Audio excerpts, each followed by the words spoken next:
It's May 16th, 2018. Well, hello there, Cyclopians. Let's get right on to the latest in sci-fi, fantasy, and horror news.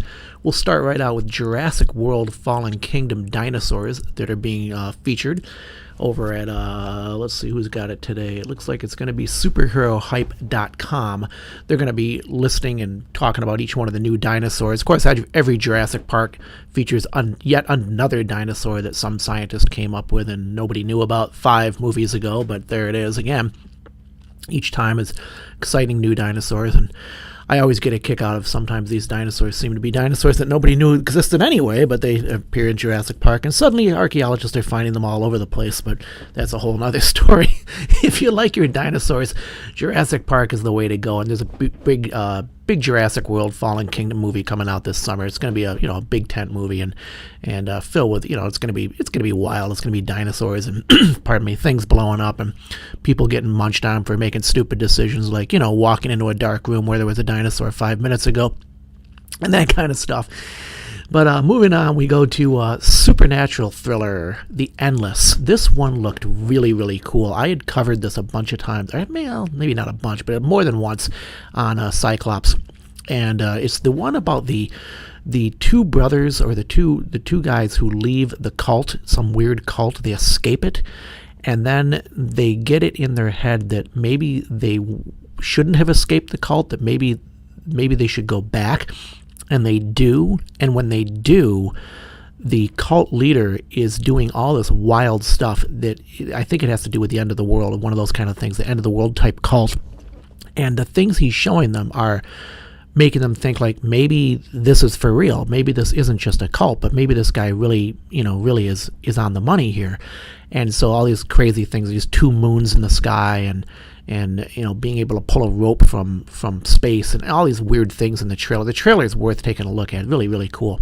So anyway, the movie looked really neat. It's out of the theaters now. It's called The Endless, and it's going to be coming to Blu-ray, DVD, and digital on June 26th. I didn't check too closely into that. I apologize, but I'm guessing it's going to be on, Netflix or Hulu or Amazon or YouTube. Somebody's going to get it, and I highly recommend. I'm going to watch it, so I would recommend taking a look at this one. Looks like a cross between almost like horror and sci-fi, but it's pretty cool looking. Moving on to superheroes, the Endless soap opera, which is the Gambit film, is reared its head again, and Gambit now is hoping to see a film with a director. I apologize. They're going to have a director and start filming, they hope, this summer. Now, we've heard this for, how long? At least since I started Sci-Clops, and it was going on before that, a couple years ago. Pardon me, I got the cough today. And Gambit's going to make another stab at it becoming a real film. I don't know what's taken this thing so long because, superhero films have been doing fantastic, at least for Marvel. And there's, the Dark Phoenix is coming on the horizon. That might be it again. It might be that the Dark Phoenix has put this thing on the back burner, and they're trying to resurrect it yet again. So we'll see if the Gambit ever makes it. And again, I do apologize. I have a frog in the throat kind of thing going today. But the Gambit film should be really interesting because I'd like to see them do more with the X-Men, and I'm a big X-Men fan. And even though Gambit's one of the later X-Men, the 80s or 90s, he pops in. It still is going to be really cool to see what they do with him. Horror fans, you will be excited to know that some people have seen Halloween footage over at CinemaCon, and they're talking about it. So Michael Myers is back with a vengeance, and so is, of course, Jamie Lee Curtis. And all the, the typical Halloween. So it's pretty exciting. They're going to bring back one of the big classics. And because they've got, some big names in there, hopefully they won't screw this up. How they go with these things. They make a horror movie and then they try to make 19 versions of it. And it, it's a total mess. But I think this one's going to be hot. At least the PR on this has been enormous. I mean, it's something new about it almost every few days. So they're really pushing this movie hard. And you might be able to get some idea of what it looks like. But I'm sure there will be spoilers, so do be careful. Sea of Thieves for you video games fans. That was a hot game when it hit, and it's still hot.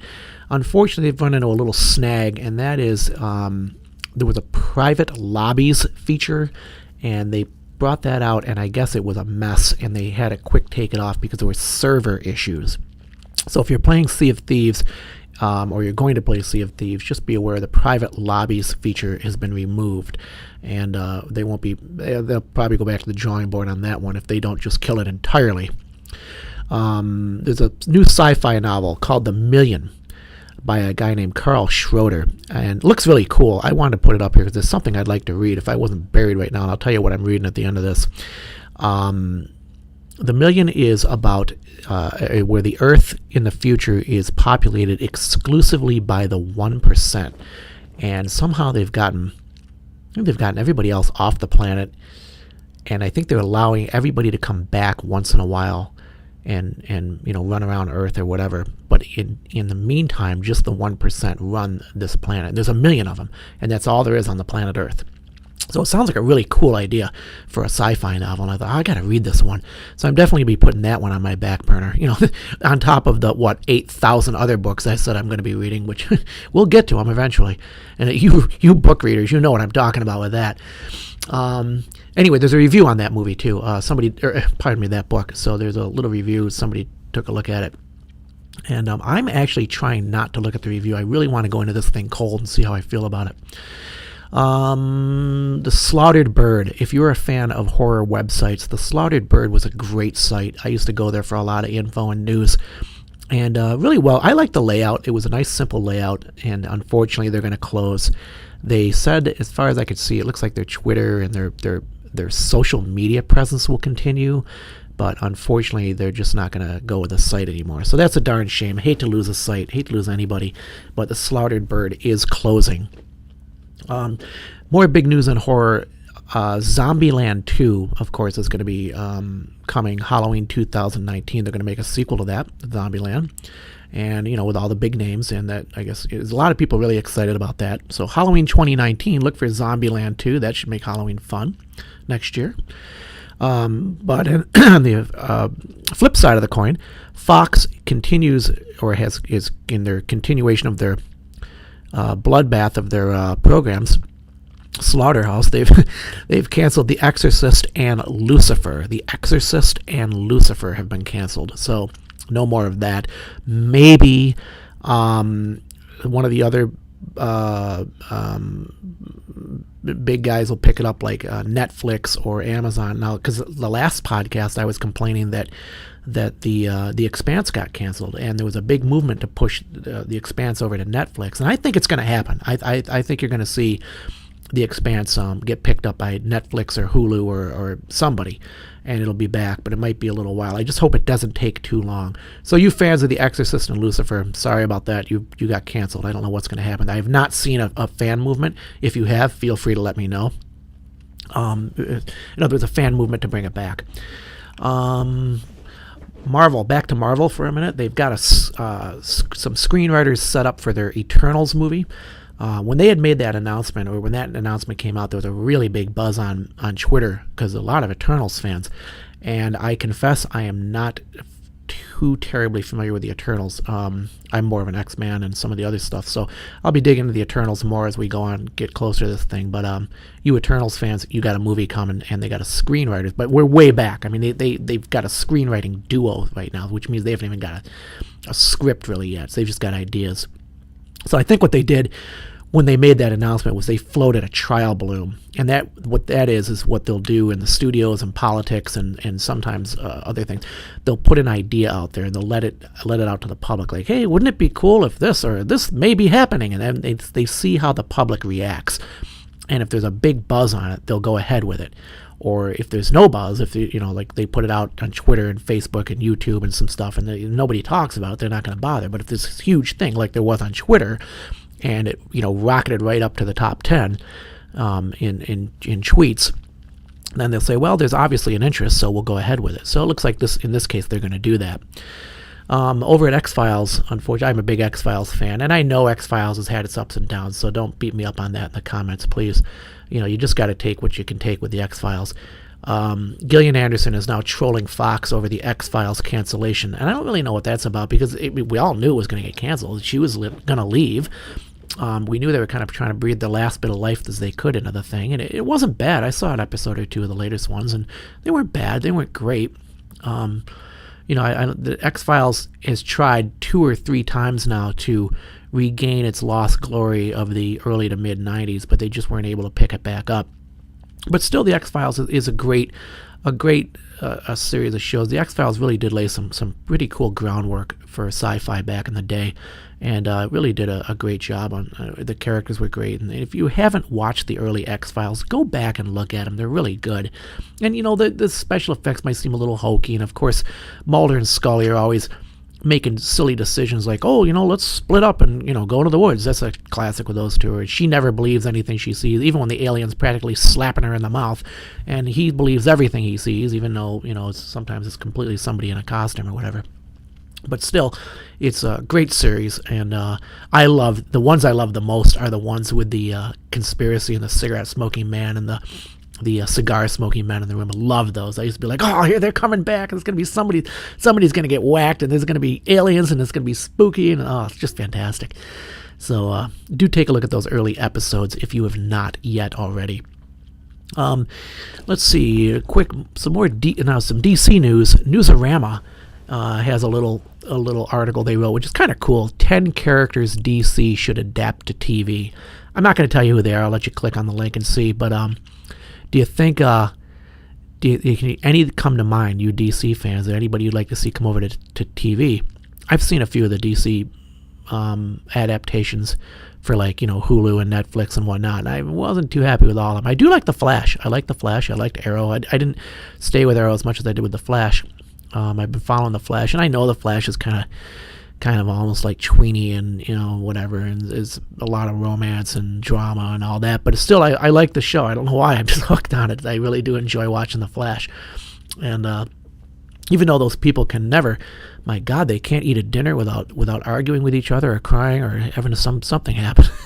But that's what these kind of shows are like. Solo, Han Solo, a Star Wars story. There's been 2 reviews on that. 2 different places reviewing the Solo, a Star Wars story. I would recommend caution clicking on this. You may get a spoiler or 2. So if you want to read 2 different reviews, I've seen a mix. I've seen some people say and some people say not bad, and some people say, wow, my life has changed. So we'll see where this thing is going. I have not yet gotten a feel which way this movie is going to go, and I'll just have to wait till I see it. Let's see. Netflix's Lost in Space will get a season 2. I saw some of Lost in Space's season 1 and didn't really like it. I thought it was flat, and it was predictable, and I don't know. I was just kind of like, whatever. I wasn't that thrilled with it. The robot is creepy and scary, and I was like, that's kind of odd. So I wasn't really a big fan of the Lost in Space that I'm seeing right now. And apparently a lot of people were, because Netflix has already ordered season 2. And, just because I don't like something doesn't mean it's not good. And I'm just going to tell you occasionally my feeling on something. Well, I didn't hate it, but I didn't love it. And I hope it succeeds, because the more these things succeed, the better it is for all of us. When sci-fi, fantasy, and horror films do well, we all do well, because we're all big fans. For those of you who are into science and kind of cool stuff, there's been a whole mess of new deep-sea, wild-looking aliens-type species discovered. If somebody went way down to the bottom, I want to say it was off, I want to say Thailand or the Philippines or something, and they way down deep and found all these cool little creatures down there, like a real lot of them. So if you're interested in like deep-sea life or just flora and fauna in general, or the cool way life on Earth evolves, take a look at some of these things. They really do look like they're from another world. When you get down to the bottom of the ocean, it's like all bets are off on whatever anything can evolve to look like and how it acts. And so, some of these things light up on their own, and it's really cool.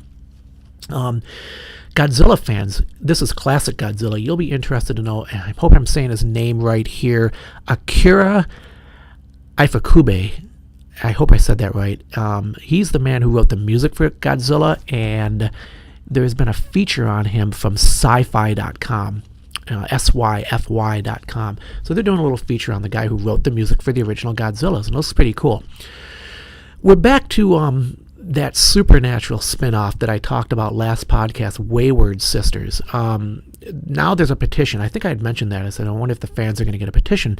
And they have now. There's a petition to save the Supernatural spin-off Wayward Sisters. And that's getting more and more traction. So if you're a fan of Supernatural or the spin-off, the Wayward Sisters that they're trying to do here, if you remember before I said the CW dropped that, and for whatever reason, but you might want to get on this and see if you can get, again, pardon me, if you see if you can get somebody to pick it up, maybe Netflix or Hulu or YouTube or Amazon. I keep mentioning those because they're the hot new ones. They're the ones that are picking up everybody, their online presence. And I think that's where you're going to see a lot of these shows go to now is online type things where you can whip out your smartphone and just watch some of these episodes. I know I always do, and I love that. Let's see. Gloomhaven board game. The Gloomhaven board game is interesting because apparently it's quite big, quite heavy, and quite expensive. I guess it's about $300 at some places, and it's a big, it's a beast of a board game. Well, as of this podcast let me see, I'm going to see if I can even click on this and just see if I can find out. Amazon has it on sale, and they've had it down to as low as $136.48. So you might want to check into that and just see if if you like board games or you like the big complicated ones. Gloomhaven is on sale, and I don't know how long that sale is going to go for. Amazon's weird like that. I don't think they do a very good job at putting out publicizing their sales, which is a darn shame because they did it the other day. They had a whole mess of board games on sale, and I found out like 24 hours later, and I was really ticked because one of them was that Terraforming Mars, and Terraforming Mars is one of the hottest board games out right now, and I've gone to a bunch of conventions and seen people playing this, and they're all raving about it. And I've wanted to play it and buy it for a while, and I was going to get it, and, here it comes out on sale, and I missed my opportunity because I didn't see a thing about it anywhere, and I'm all over these sites all the time. So if you're anybody at Amazon listening to this, will you please do a better job of advertising when you have these big sales? Because some of us would like to buy your games and other stuff. Deadpool 2 writers, they had a baby Hitler scene. Didn't know anything about this till today, but it was cut. And they're telling you why the baby Hitler scene was cut. Who knows what Ryan Reynolds has come up with on this one, but some kind of wackiness going on. So you Deadpool fans and the Deadpool 2, there was a baby Hitler scene, and that got cut out. You can click on that and find out why. Anime fans, Black Clover Quartet Knights trailer is out. If you want to take a look at that, Black Clover. We've covered a bunch of Black Clover stuff here at Sci-Clops. And D&D fans, of which I am a big Dungeons & Dragons fan, the Art and Arcana of Dungeons & Dragons is featured over at Forbes, of all places. Forbes, the business site, but they cover a lot of sci-fi, fantasy, and horror over there on the side. And they do a pretty good job of it, too. And this Dungeons & Dragons feature that they've got is pretty cool because they go all the way back to the really early stuff that came out like in I think it was the mid-70s, when it came out originally, and I got into it right after that.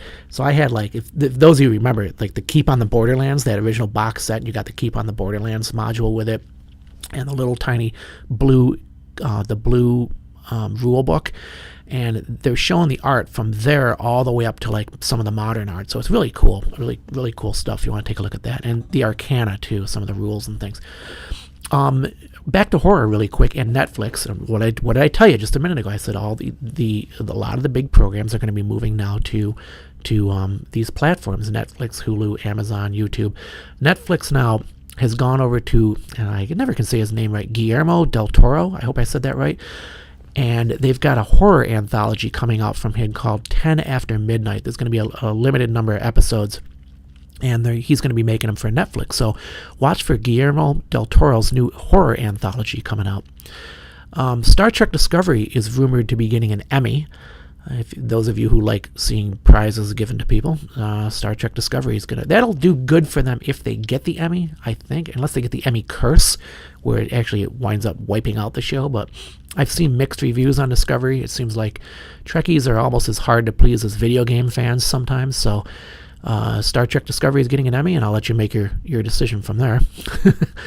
Shane Black is being interviewed about The Predator, the new Predator movie that's about to drop, and he's talking about it and how how he introduces the new Predator creatures and stuff into the new Predator universe. It should be a very interesting interview. I am not going to even look at it because I want it to be a surprise, so I'll let you take a look if you want to see, and possibly any spoilers, so just be careful. Somebody had a really cool thing here, which I love when they do this. It was a site, wistv.com, had a list of the best horror films on Netflix for May. And so that's kind of cool. If you're looking for horror, I love it when they get these together, because sometimes I go looking for horror and whatever, a sci-fi movie on some of these things, and they're the devil to find. You got to scroll through all these movies, and of course you don't know because they're in and out all the time, so you never know what they got. And even the part where it says, new arrival doesn't always. I don't know. I've never really seen it I've never felt it was easy to use. So I like to see when somebody actually goes and does the work for me and gathers all the latest movies and said, this is what's coming out. There's comic book fans. The big Thor event for 2019 is called War of the Realms at the Gates of Valhalla. I think that's a #1 coming out. You might want to check out that issue 1. One more thing here. Gamers. I think it's this weekend. Forgive me. I didn't get the exact date. Switch's Pokemon RPG is going to be set in Kanto, starring Pikachu and Eevee. That's a leak that's come out. They think that's what's going to be going on. And that leak isn't a leak. It's a trial balloon again. That's exactly what's going on, or just a PR stunt. These leaks, I don't believe half these leaks ever happen. I think they're just stuff that the companies drop out there to start building the hype for their game. Like, oh, they leaked it. They didn't leak it, because somebody would be fired so damn fast for that. You would make your head spin. It doesn't matter, though. It's still fun. So there's a leak, and it suggests that Switch's Pokemon RPG will be set in Kanto, starring Pikachu and Eevee. And, let's see what else we got. GOG Games, G-O-G, if I'm saying that right, GOG or GOG. They have a huge, they always have a sale, but their sale this time has got up to 90% off on some of their video games. So that's a pretty cool deal. Go check them out, GOG.com. And of course, I got all the links here. I'll have the main link, and then from there you can check all the little news links. And I'll be adding news items. I add them throughout the day as I see a few things come up. I'll try to just keep adding more and more items all day long. So you'll constantly have fresh news coming in. A couple of quick things I want to talk about on the side. I'm reading the entire Dune franchise. I'm a big Dune fan, and I went back and I found if you go to Wikipedia and you type in or you look up Dune franchise, there on the right hand side there's a couple colored boxes, and about 3/4 of the way down there's a tan box. There's 2 different boxes with list, and the tan box has the entire franchise in order of stories and novels, short stories and novels. And that's what I'm reading. There's like 30 or 30 some odd of them. And it's pretty cool. And I gotta say, I wish I had been reviewing these as I started, and I started over a year ago, and because there's that much to read. And I wish I'd been reviewing them one at a time, but I didn't. And so I'm just gonna give you a quick summary. They're all good. I'm all the way up to Frank Herbert's later stuff now. I'm past Dune, and of course it's Herbert. He, of course, Frank Herbert wrote Dune, and then the later books, Dune Messiah, Children of Dune, God Emperor. And then after he died, Brian Herbert and Kevin J. Anderson grabbed up all his notes and began writing prequel material, and then stuff that they fit in from his notes in between some of the books that he wrote for post-Dune. So there's this great big franchise now. Now, some of the Dune purists hate them, and they're very angry about it, and they refuse to even discuss it. And I don't mind it. I'm not a purist. I've read all these books. I enjoy them. Right from one, there's only one short story that I didn't like, and it was one they stuck in there that, for some reason, they just decided to throw canon out the window and have Paul Atreides run all over the place on a spaceship that he never did. It was just a short story they put out. I don't know why they did that, but every single other thing I've read, I've really enjoyed. And the stuff that goes back to explain, like, they go back 1,000 years or so in the history, and they talk about how the Mentats came about and how the robot war started, how the thinking machines, what happened, who the great titans were in the thinking machines, and some of the early heroes, and how the big fight between the Atreides and the Harkonnens really started. And They talk about the rise of the B'nai Gesserit. Forgive me if I said that wrong. It might be Gesserit. The rise of the Mentats, the rise of the where the Freemen came from, which is pretty cool. What Dune was like when Arrakis was barely settled by anybody, and just some neat stuff. And I really have enjoyed the books. And I'll tell you, Kevin J. Anderson and Brian Herbert, it's dark stuff. A lot of it's really dark, depressing stuff. But that's pretty much the Dune universe. So if you like Dune and you feel like reading a lot of material, there's a lot of great books in there, and I highly recommend them. And I'll try to break it down a little better for you as I go into the later books here. So you'll be hearing from me again on that. And one last thing I'm going to wrap up with today is I just watched the fantasy series over on Netflix called Bright with Will Smith, and I can't remember his co-star's name, but I had seen that coming, a big build up to Bright, all kinds of PR on it, and then it came out and the critics just tore it to shreds. This is terrible, blah blah blah. I didn't see a single good review on Bright, and I thought, well, like a fool, I didn't check into it myself. And I say that because they never want to believe the critics, never ever believe the critics. And I didn't believe them. I was just kind of surprised. I thought, well, gee, if it's 100% of the people saying they hate it, and I didn't see anybody anywhere saying a good thing about it, maybe it wasn't that good. And then I began hearing from people around me, and they said, hey, I just saw that Bright, and it's pretty good. And I began hearing it more and more. So I checked it out. I just watched the movie, and it's excellent. I really liked it, and I don't see what the problem was. I got to confess, I got schnookered by the critics. That will not happen again. And I highly recommend checking out Bright over on Netflix. It's an excellent film. It's a cool urban fantasy set in modern day Los Angeles with orcs and elves and fairies, and they're mixed in with human society.